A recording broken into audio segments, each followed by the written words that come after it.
but that our views are actually built on foundations laid by the wisest men and women in human history. For example, opposition to national health care is the defense of oneself and one's family and one's liberty. No politician or group of politicians have any authority to violate my God-given rights or your God-given rights. They have no authority over me or you or anyone else in this regard. They are exercising brute force because they are in charge of making and enforcing laws. But such laws are without a constitutional basis, and even more, they violate our natural rights as underscored in the Declaration of Independence. Our government was established to secure our natural rights. This is what the Founding Fathers believed. It was not established to secure the illegitimate exercise of power by a handful of lawless and temporary elites. Our government was established to nurture ordered liberty, not divest us of our humanity. Our government was established to promote life, liberty, and the pursuit of happiness, not thwart it through regulation and oppression, because that's tyranny. Our Constitution represents the best form of government ever created. So why would we exchange it for the daily threat of force and fear that we now hear from the politicians in Washington? James Wilson was one of the great statesmen of the founding era, who too little is talked about these days. And he wrote, "The enemies of liberty are artful and insidious. Liberty herself is treated as a traitor and a usurper. Against these enemies of liberty who act in concert, the patriot citizen will keep a watchful guard. The enemies of liberty, the people who attack private property, the people who attack legitimate enterprises, companies, the people who tear at the fabric of this society, who declare war, in essence, against private behavior that results in profits and wealth creation and job creation and opportunities. There was a time in our country when one generation of politicians in this regard stood on the shoulders of those politicians who preceded them. And while they were imperfect, there was general agreement on the wisdom of our founders and the nation they created for us. Today, there is no such regard for our nation's institutions, traditions, and history. Our president is a statist. That is, he is committed to remaking our society, and he has said so over and over and over again. He wants to replace the Declaration of Independence. He wants to replace the Constitution of the United States. Not overtly, but covertly. He rejects Jefferson and Adams and Madison and Franklin and Washington and Wilson. He rejects the founders and the founding. He does not believe in natural law. He believes he is the law. He does not believe in the individual. He believes in the collective, as people are easier to manage that way. He does not believe in liberty. He believes in the law as force and punishment. And he does not believe in the rule of law. He believes in political expediency. Such a complete break from the nation's founding is truly unprecedented.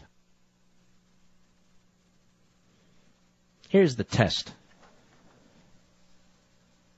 Was the Revolutionary War fought over economic equality?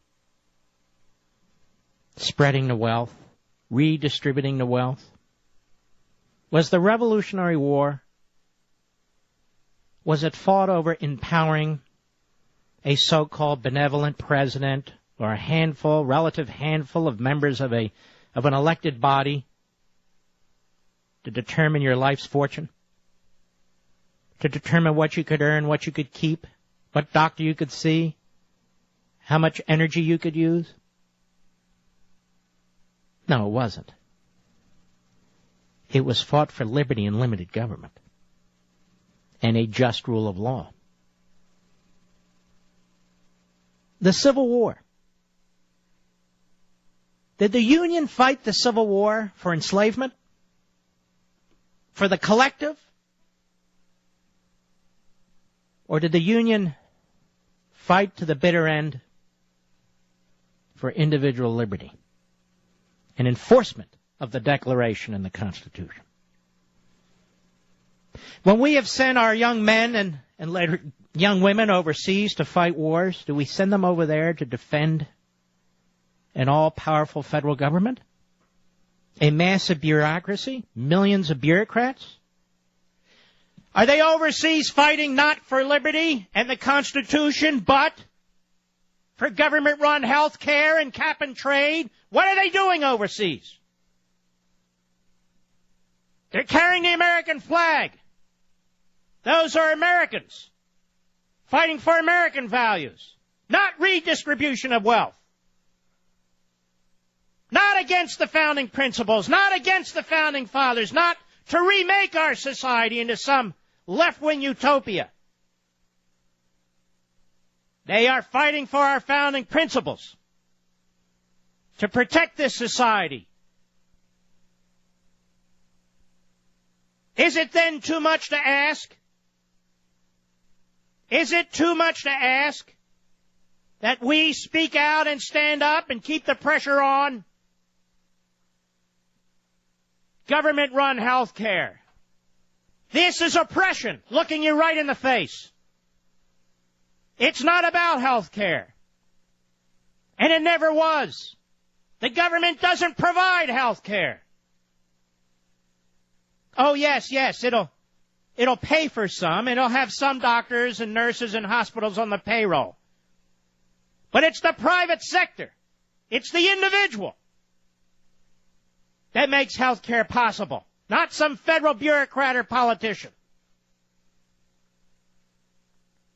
Oh, and always with the promises. Ladies and gentlemen, the most vile, hideous, inhuman tyrants on the face of the earth make promises too. And they lie. All the time they lie. They have a high threshold for everybody else's misery. Barack Obama, Harry Reid, and Nancy Pelosi must know. They must know that what they're doing is destructive of this society. They are not stupid. Evil, yes. Stupid, no. And what do I mean by evil? I mean people who would use their temporary grasp of power to impose on this nation policies that will destroy this nation from within. It's all around us. It's all around us. Yet some segments of this society refuse to acknowledge it. Other segments of this society insist on defending it. The Philadelphia Inquirer, a reporter there, writes about me and others that we're really outliers. Really? My guess is during the Revolutionary War, he would have been writing about the outliers, Thomas Jefferson and James Madison. No, I am not comparing myself to Thomas Jefferson and James Madison, for crying out loud. I am comparing him to the mouthpieces for the British monarchy. Monarchy, authoritarianism, they come in many different forms, ladies and gentlemen. That's why I call them statism.